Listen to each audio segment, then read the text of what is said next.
gutter snipe is kind of means like a street urchin. It's usually a kid who's scruffy and poor and lives on the streets.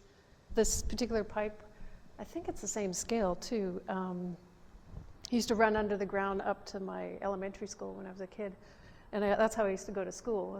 I used to hide in it too as a kid. It was my special little. The biographical element is not. So that's where that came from.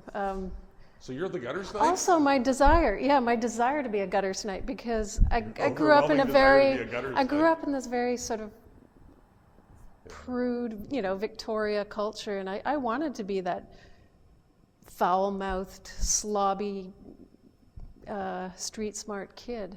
Is it a pipe, and then they sort of knurl it in? It's a flat sheet that they wind up, which I didn't notice so much until I cut it in half, and it went boing. That's why it's so hard to put back up. It's got tension in it. It's got a spring in it. Yeah, it is like a slinky. It is like a giant slinky.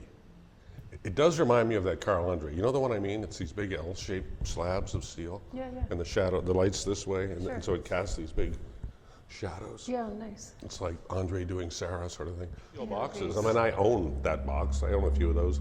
They're thin. Yeah. But they don't get all. Well, this one is. I almost cut it all out. I wanted it as thin as possible, so it's. But that's what I've always wondered. Like when you're cutting, how do you know when to stop? Because they could collapse. But what they do is they give musculature. Look at this one here. Yeah, it gives it strength. Where is it? It's some I boy or something. This one here. Like, look at his arm. So you did that deliberately, right? Well, yes, partly. Yeah. Like it gives him shoulder blades. And look at it. It moves in his head, and I mean, it does things. That's also a structural thing. And this. Yeah. Yeah, it's got to be really, held. It's got to cut hold out together. a lot more, and it's still fine. I mean, I have to say, this piece is. It's funny this is my first show in British Columbia, where I'm from, and this is probably the one and only pseudo-personal piece I've ever done. The other pieces, I'm mostly interested in changing an object into a new object, where this one seems a little more dealing with the surface and narrative. And this is probably the first time I was more just letting things flow, not being so concerned about what every decision I make, what it meant in relation to the object. This is the first time I think, maybe it's just getting older, that I just doodled and let it happen as far as imagery goes. Whereas before, it was always so specifically about the relationship with the object and the image, and how I changed the object into a new object in that relationship between those. This, I think, is a little more free, a little more open.